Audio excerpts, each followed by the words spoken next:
കർത്താവിൻ്റെ പൊന്നു തിരുനാമത്തിന് മഹത്വം ഉണ്ടാകട്ടെ. അനുഗ്രഹിക്കപ്പെട്ടതായിരിക്കുന്ന ഒരു പ്രഭാതം കൂടെ സ്വർഗത്തിലെ തമ്പുരാൻ നമുക്ക് തന്നു. പ്രഭാതത്തിൽ ഉണർന്ന് കർത്താവിനെ മഹത്വപ്പെടുത്തുവാനും ദൈവവചനം ധ്യാനിപ്പാനും ഒക്കെ ദൈവം നൽകിയ നല്ല ഭാഗ്യത്തിനായി ഞാൻ കർത്താവിനെ സ്തുതിക്കുകയാണ്. അല്പസമയം നമുക്ക് ദൈവവചനത്തിൽ പ്രവേശിക്കാം. ദൈവത്തിൻ്റെ വചനം ഇന്നത്തെ പകൽ മൊത്തം കർത്താവിൻ്റെ വലിയ സാന്നിധ്യം നമ്മുടെ മേലുണ്ടാകട്ടെ. ദൈവത്തിന് സ്തോത്രം. ഇന്നത്തെ മോർണിംഗ് മന്നായുടെ തലക്കെട്ടിൽ ഇപ്രകാരമാണ് കൊടുത്തിരിക്കുന്നത്: ദൈവത്തിൻ്റെ പരിശീലനത്തിന് സമർപ്പിക്കുക. അതിനാധാരമാക്കി ഒരു വേദവാക്യം ഇവിടെ വായിക്കുന്നു. 2 പത്രോസ് 3:17 തൊട്ട് 18 വരെയുള്ള വാക്യം. അധർമ്മികളുടെ വഞ്ചനയിൽ കുടുങ്ങി സ്വന്തം സ്ഥിരത വിട്ട് വീണു പോകാതിരിപ്പാൻ സൂക്ഷിച്ചുകൊള്ളുവീൻ. കൃപയിലും നമ്മുടെ കർത്താവായ യേശു ക്രിസ്തുവിന്റെ പരിജ്ഞാനത്തിലും വളരുവീൻ. ദൈവത്തിന് സ്തോത്രം. ഏറ്റവും അനുഗ്രഹിക്കപ്പെട്ടതായ ഒരു തിരുവചനമാണ് നമ്മൾ ഇന്ന് ചിന്തിക്കുവാൻ, പ്രാർത്ഥനയോടുകൂടെ ഒരുമിച്ച് ചിന്തിക്കുവാൻ ആഗ്രഹിക്കുന്നത്. അന്ത്യകാലമാണല്ലോ. അനിഷ്ട സംഭവങ്ങൾ, അനേക പ്രശ്നങ്ങൾ കൊണ്ട് അഭിമുഖീകരിക്കുന്നതായ ഒരു ലോകത്തിലാണ് നാം പാർക്കുന്നത്. അനേക വിശ്വാസികളുടെ വിശ്വാസങ്ങൾ നഷ്ടപ്പെടുന്നു. അനേക മനുഷ്യർ പാപത്തിൻ്റെതായിരിക്കുന്ന അഗാധമായ കുഴിയിലേക്ക് ആണുപോകുന്നു. അപ്പോൾ ജീവിതത്തിലെ ഏറ്റവും വലിയ ഒരു അത്ഭുതത്തിൽ ഒന്നാണ് നമ്മുടെ കർത്താവായ യേശുക്രിസ്തു ഈ ഭൂമിയിൽ ആയിരിക്കുമ്പോൾ തന്നെ തൻ്റെ ജനങ്ങളെ ഏറ്റവും അധികം സ്നേഹിച്ച് ആ മക്കൾക്ക് വേണ്ടി അവന്റെ ജീവൻ പോലും കൊടുക്കുവാൻ അവൻ സ്വയമായി അവന്റെ ശരീരങ്ങളെയും അവന്റെ പ്രാണനെയും ഏൽപ്പിച്ചു കൊടുക്കുവാൻ ഇടയായി തീർന്നു.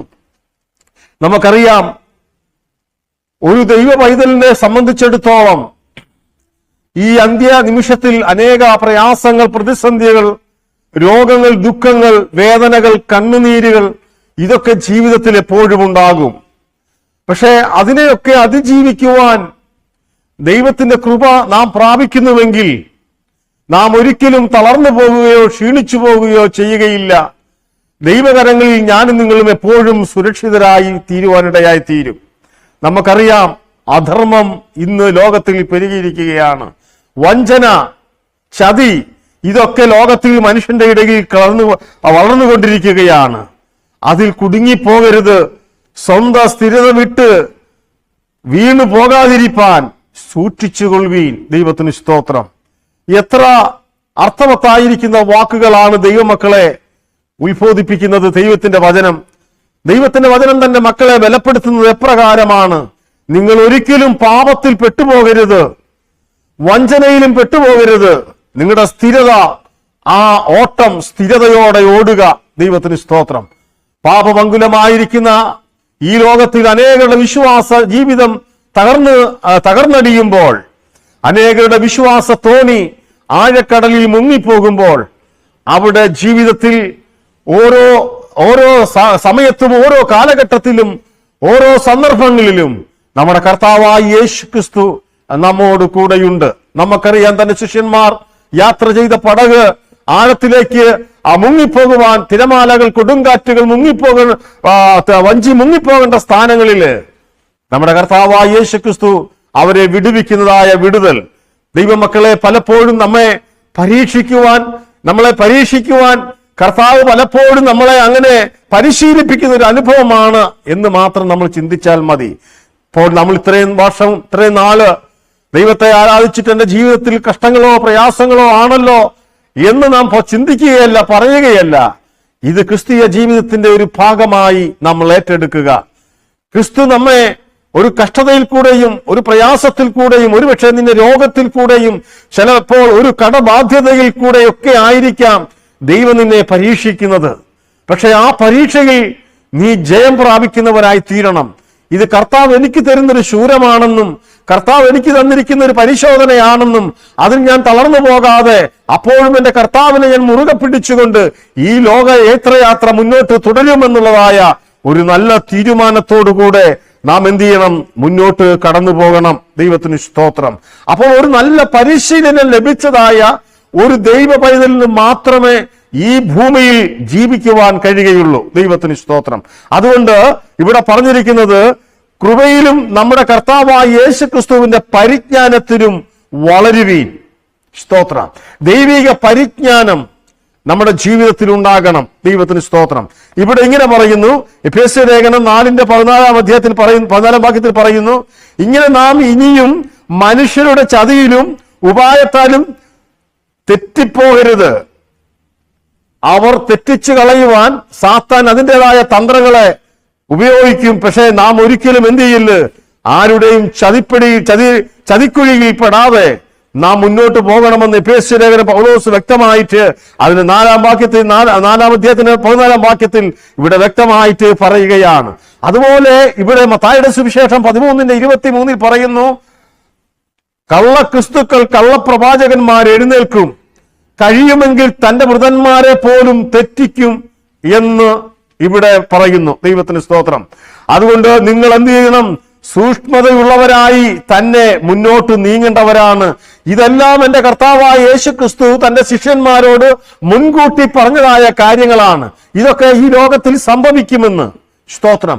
ഇന്ന് അത് അക്ഷരം പ്രതി സംഭവിച്ചു കൊണ്ടിരിക്കുകയാണ്. അതുകൊണ്ട് പ്രിയ ദൈവമക്കളെ, 2 തീമോഥെയോസ് 4:18 പറയുന്നു, കർത്താവ് എന്നെ സകല ദുഷ്പ്രവൃത്തിയിൽ നിന്നും എന്നെ വിടുവിക്കും, സ്വർഗീയ രാജ്യത്തിൽ എന്നെ രക്ഷിക്കും എന്ന് ദൈവത്തിന്റെ വചനം പറയുന്നു. ഒരു ആത്മവിശ്വാസം, ഒരു വലിയ വിശ്വാസം നമുക്ക് ദൈവമക്കൾക്ക് എപ്പോഴും ഉണ്ടാകേണ്ടതാണ്.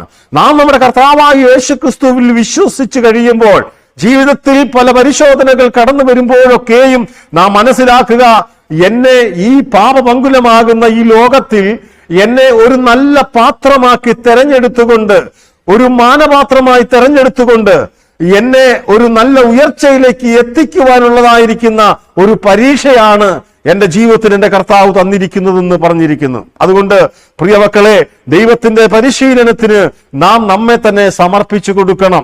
ദൈവമാണ് നമ്മെ പരിശീലിപ്പിക്കുന്നത്. ആ പരിശീലനം നാം ഏറ്റുവാങ്ങിയാൽ നമ്മുടെ ജീവിതത്തിൽ നേരിടുന്നതായിരിക്കുന്ന ഏത് വിപത്തുകളാണെങ്കിലും അത് കർത്താവായ യേശുക്രിസ്തുവിന്റെ ആ പരിശീലനത്തിൽ നമുക്കിതൊന്നും വലിയ ഭാരമായിട്ടോ കനമായിട്ടോ തോന്നുകയില്ല. കാരണം നമ്മുടെ കർത്താവായ യേശുക്രിസ്തു നമ്മോട് കൂടെയുണ്ട്. ക്രിസ്തുവിന്റെ പരിജ്ഞാനത്തിൽ ഓരോ ദിവസം വളരുവാൻ, ക്രിസ്തുവിൻ്റെതായിരിക്കുന്ന ആ പരിശീലനത്തിൽ ഓരോ ദിവസം നാം വളരുവാൻ, അതിനുവേണ്ടി നമുക്ക് ഈ നാളുകളിൽ ഒരുങ്ങാം. പാപത്തിന്റെ ആ അധീനമായിരിക്കുന്ന ഒരു ലോകത്തിലാണ് നാം പാർക്കുന്നത്. അതുകൊണ്ട് കർത്താവായ യേശുക്രിസ്തുവിന്റെ പരിശീലനമില്ലാതെ ഒരു ദൈവ പൈതൽക്കും അത് മുന്നോട്ട് കൊണ്ടുപോകുവാൻ കഴിയുകയില്ല. അതിനാൽ നമ്മുടെ കർത്താവിന്റെ ബലമുള്ള കരങ്ങളിൽ നമ്മളെ ഈ പ്രഭാതത്തിൽ ഏൽപ്പിക്കാം. ദൈവത്തിന് സ്തോത്രം. നമ്മുടെ കണ്ണുകളെ അടയ്ക്കാം. ദൈവസന്നിധി നമ്മെ തന്നെ ഏൽപ്പിച്ച് നമുക്ക് പ്രാർത്ഥിക്കാം. മഹാപരിശുദ്ധനും നിത്യനുമായ ദൈവമേ, സ്വർഗീയ പിതാവേ, അനുഗ്രഹിക്കപ്പെട്ടതായിരിക്കുന്ന പ്രഭാതത്തിനായി ഞങ്ങൾ നന്ദിയോടെ സ്തോത്രം.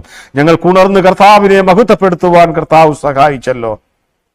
അനേകര് കഴിഞ്ഞ രാത്രിയിൽ കിടന്നുറങ്ങി പ്രഭാതത്തിൽ ഉണരുവാൻ കഴിയാതെ ലോകത്തിൽ നിന്ന് മാറ്റപ്പെട്ടപ്പോൾ ദൈവം ഞങ്ങൾക്ക് ആയുസ്സും ആരോഗ്യവും ബലവും തന്ന് ഇന്നുവരെ നടത്തിയ കൃപയ്ക്കായി സ്തോത്രം. കർത്താവ് വചനം കേട്ട കർത്താവ് തന്റെ മക്കളെ, അടിയനും കർത്താവ് എല്ലാവരെയും സ്വർഗം അവിടുന്ന് അനുഗ്രഹിക്കണമെന്ന് പ്രാർത്ഥിക്കുന്നു, താഴ്ത്തി ഏൽപ്പിക്കുന്നു. പ്രാർത്ഥന കേട്ടതിനായി സ്തോത്രം. യേശുക്രിസ്തുവിൻ ധന്യമുള്ള നാമത്തിൽ തന്നെ ആമേൻ. ഒരു അനുഗ്രഹിക്കപ്പെട്ട ഒരു പ്രഭാതം ദൈവം നമുക്ക് തന്നതിനായി ദൈവത്തെ മഹത്വപ്പെടുത്താം. എല്ലാവരും ദൈവം അനുഗ്രഹിക്കട്ടെ.